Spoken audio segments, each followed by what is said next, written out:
issues that Diablo 2 had was the path of least resistance to the best items was a very repetitive path.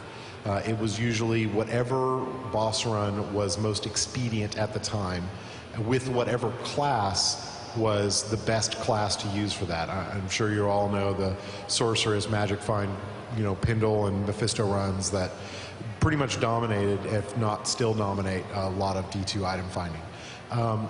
Those are a source, there's a lot of assorted problems there, and we intend to fix all of them. If we include Magic Find, we're not going to let Magic Find drive your item space, and certainly not your class choice.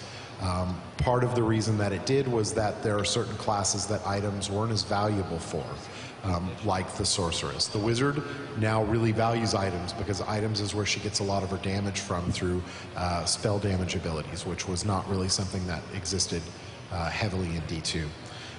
On top of that, the next job that we have is to really make sure that we have a lot of content. There should be a really compelling reason to redo a lot of it.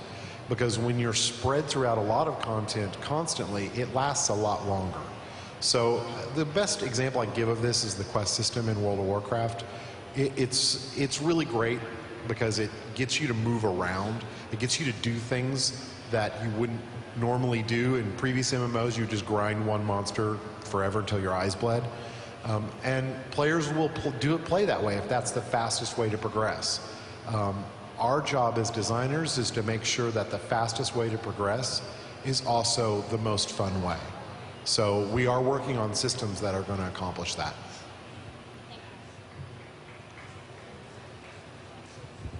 You can clap, it's okay.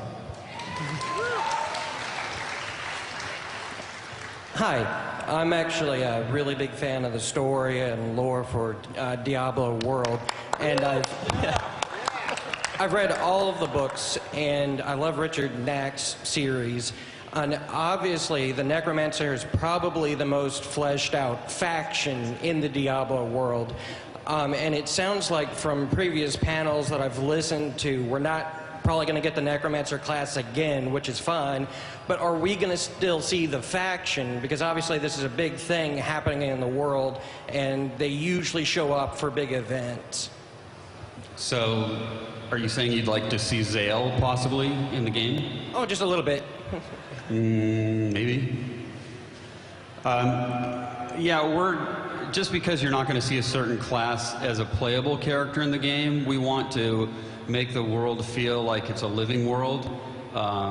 So our story is evolving all the time, and the areas you're going to, we're refining them and putting in different quests and events, but we're looking at all that stuff. So I can't give you a definitive answer, half because I don't want to spoil the surprise, and half because I don't know yet what exactly is going to go in or isn't.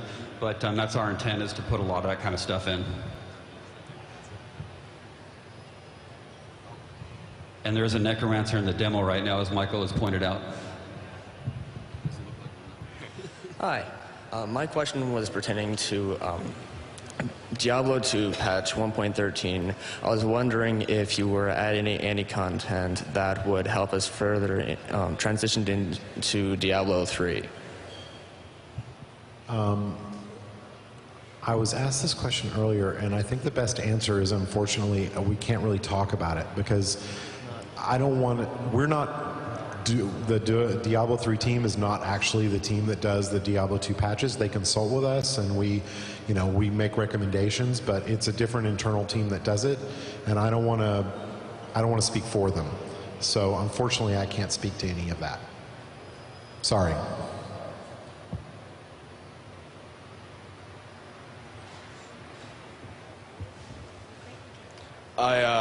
I know everybody's thinking this, but where's the Hammerden, and what role is it going to play? Like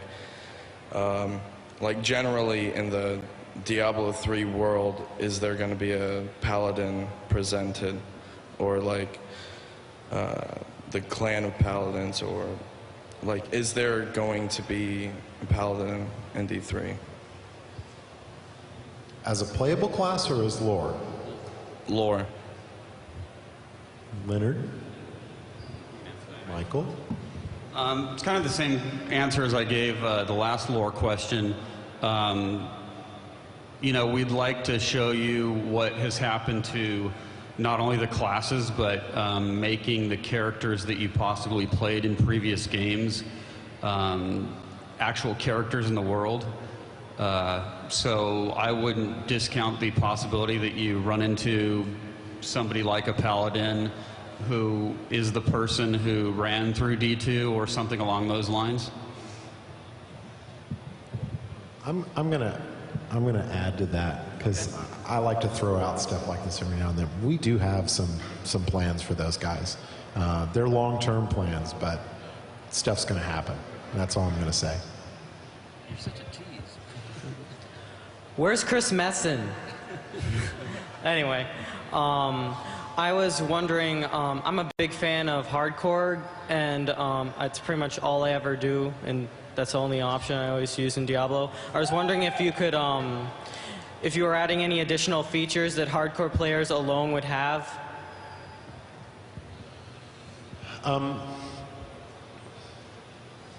We do want hardcore. Only way to play, right? Yeah, all right. We definitely want to do hardcore again. In terms of additional features, we don't have anything specific planned right now, but we're open to ideas. So, you know, hit the forums and throw some stuff out there, and tell us what you want to see. I want to see the hardcore naked mode like those guys just did. Did you guys hear about that? I guess, was it in Germany? In Germany, there were these 8 guys. They played through all of the entire game up through Hell difficulty, completely naked, no items at all, and with no town support. So they couldn't go back to town, they couldn't get any quests unless they needed them for forward progression, and they got through all of Hell difficulty doing that, and ended up around levels high 80s, so pretty crazy.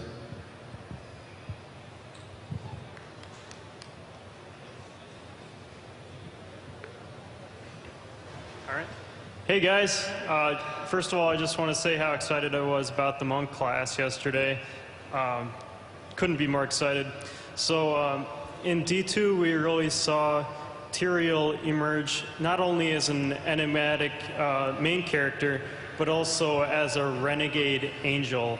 Can you tell us anything about how the high heavens feel about his actions, or really what kind of role the heavenly host is going to play in D3?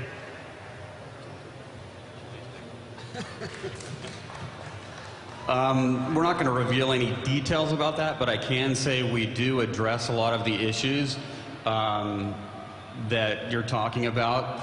I can extrapolate that the high heavens aren't very pleased with his actions. Yeah, I probably shouldn't say any more.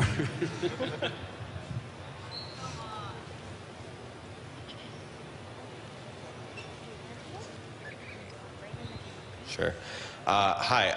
I noticed that you guys have an entire web page just devoted to the geography of Diablo 3, and it seems like you are placing much more of an emphasis on geography than maybe even Warcraft 3 did, definitely more than Diablo 2 did, and I'm wondering if you have something more to elaborate on that with. Is there, a purpose to this?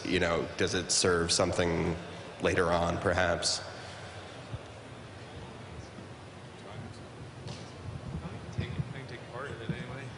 I think what we were trying to create there is a real world feel when you're running around in the levels. We want you to think like the towns that you're going to and these places that you're visiting.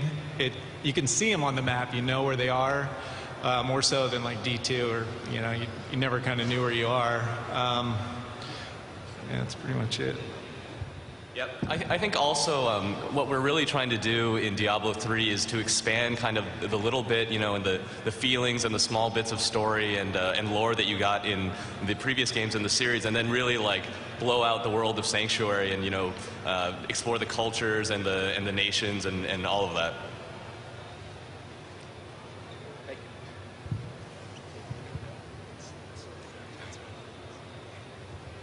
Hi, this question is from Twitter.